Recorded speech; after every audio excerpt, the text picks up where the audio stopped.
السلام علیکم ورحمۃ اللہ۔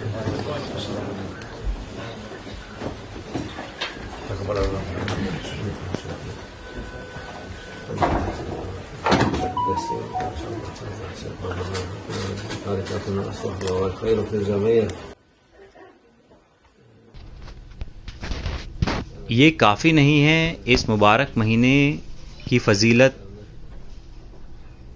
کے بارے میں بات کرنا۔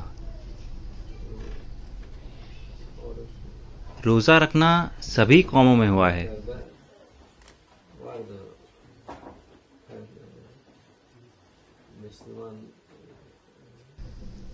ہر مسلمان آدم علیہ السلام سے لے کر اور سب پیغمبروں تک جو اللہ کے راستے پر ہیں، یہ فرض تھا ان کے لیے روزہ رکھنا۔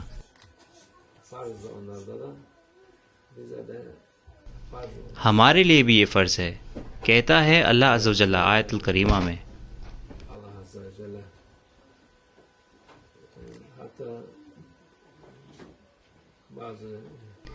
اور کچھ لوگ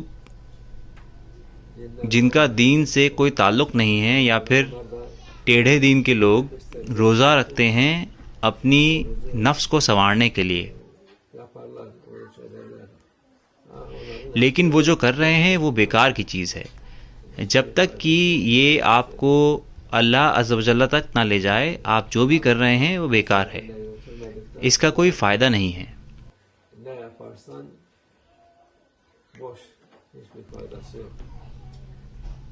آپ اللہ عز و جل کے راستے پر ہونے چاہیے جس سے کہ آپ کو یہ فائدہ دے، جو دکھے اور جو نہ دکھے دونوں۔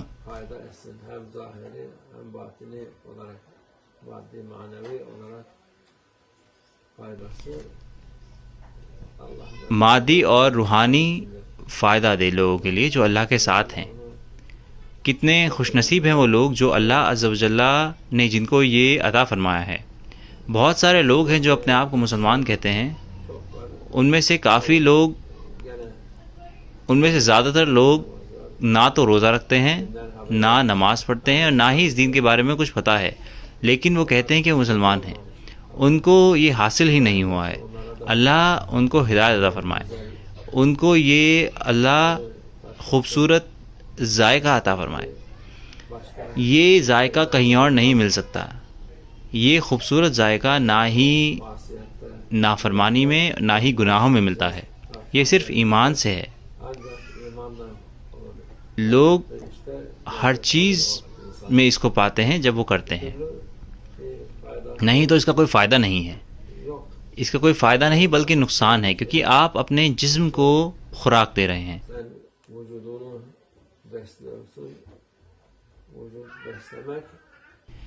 جسم کو غذا دینا جانوروں کے لیے ہے، ان کے لیے خاص ہے، کیونکہ ہم ان کی جسم کو غذا دیتے ہیں ان کو موٹا کرنے کے لیے اور پھر ان سے فائدہ اٹھانے کے لیے۔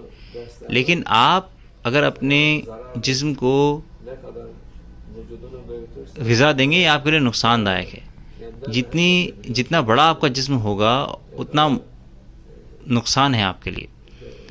وہ خود اور ہر کوئی اس مسئلے کو جانتا ہے۔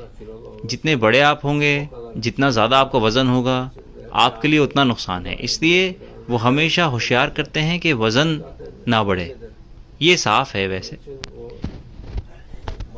اس لیے آپ کو اپنی روح کو غذا دینی ہے، نہ کہ اپنے بدن کو۔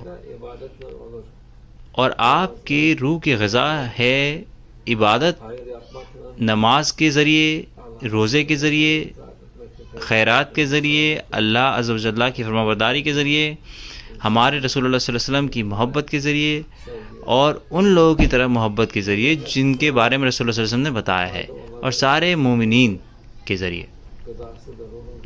یہ ساری چیزیں آپ کی روح کے لیے غذا ہیں جو کہ فائدہ مند ہے۔ یہ روح کی غذا ہیں۔ اگر آپ ان کو کریں گے تو آپ کا جسم چاہے چھوٹا ہو یا بڑا پھر کوئی فرق نہیں پڑتا۔ نہیں تو اگر آپ ان کے بارے میں پرواہ نہیں کریں گے، حاشا من الحضور، آپ ان جانوروں کا نام بھی لینا پسند نہیں کرتے، لیکن لوگ ان کے جیسے ہو جائیں گے۔ وہ سب سے موٹے تازے ہیں۔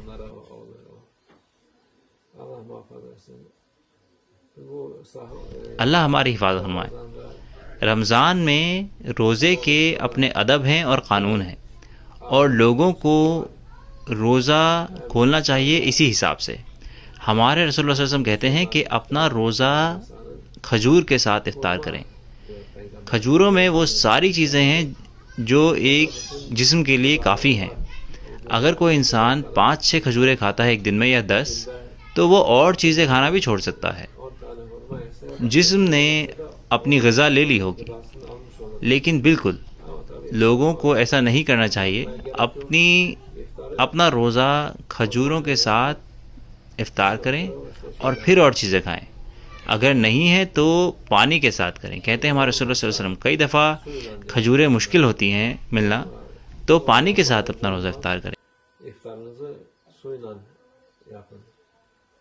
Tabii ondan sonraki namazı, teravihte, پھر آتی ہے تراویح نمازیں اور تہجد، اور سحور کے لیے اٹھیں۔ کہتے ہیں ہمارے رسول اللہ صلی اللہ علیہ وسلم بالکل سحور کے وقت میں فائدہ ہے۔ ہمارے رسول اللہ علیہ وسلم فرماتے ہیں سحور برکت ہے۔ سحور کرنا لوگوں کے لیے برکت لے کر آتا ہے۔ اٹھیں اور برکت لیں۔ وہ کہتے ہیں وَلَوْ بِشَرْبَةٍ مَاءٍ، چاہے پانی کا ایک گھوٹ ہی کیوں نہ ہو، سحور کی نیت سے وہ کافی ہے۔ ہمارے رسول اللہ صلی اللہ علیہ وسلم ہمیں ایسا کرنے کو کہتے ہیں۔ sahursuz yapmayın. Sahur bir de بنا سحور کے نہ کریں، اور جو سحور میں کھایا جاتا ہے اس کا حساب نہیں ہوتا۔ ہم نے ابھی حدیث شریف میں پڑھا ہے اللہ عز و جل اس کا حساب نہیں لیتا، نہ ہی سحور کا، نہ ہی افطار کا، اور نہ ہی اس کھانے کا جو آپ نے اپنے بھائیوں کے ساتھ کھایا ہے۔ آپ سے ان کے لیے سوال نہیں کیا جائے گا۔ ہمارے رسول اللہ صلی اللہ علیہ وسلم فرماتے ہیں سحور ہی ہے جو ہمیں باقی قوموں سے الگ کرتا ہے۔ باقی قوم ایک بار کھایا کرتے تھے افطار میں، شام میں کھاتے تھے، اور پھر وہ 24 گھنٹوں تک نہیں کھاتے تھے، لیکن یہ برکت بنی ہے صحت کے لیے اور ثواب کے لیے۔ اللہ عز و جل نے ہمیں سحور دیا ہے، امت محمد رسول اللہ صلی اللہ علیہ وسلم کو۔ sahuru da Allah Azze ve Celle vermiştir. Allah mübarek yapsın. اللہ اس کو مبارک کرے۔ Yapmayanlara da اللہ ان لوگوں کو ہدایت عطا فرمائے جو روزہ نہیں رکھتے اور جس سے کہ وہ رکھیں۔ کچھ لوگ فخر کرتے ہیں اور مغرور نظر آتے ہیں جب وہ دوسروں کے سامنے اپنا روزہ افطارتے ہیں۔ اللہ ان کو بھی ہدایت عطا فرمائے، اور ہمیں کچھ نہیں کہنا۔ ان لوگوں کے لیے بھی ہمیں افسوس ہوتا ہے، انہیں فخر نہیں کرنا چاہیے، ان پر ہمیں غصہ نہیں ہونا چاہیے۔ ان کے لیے ہمیں افسوس کرنا چاہیے کہ اللہ عز و جل نے اس کو یہ دیا ہی نہیں۔ فخر نہ کریں، اللہ ہماری حفاظت فرمائے۔ اللہ نے اس کو یہ نہیں دیا ہے، لیکن اس نے آپ کو یہ دیا ہے، یہ ضروری ہے۔ اللہ اس خوبصورت چیز کو ہم پر جاری رکھے، وہ ہمیں استقامت عطا فرمائے۔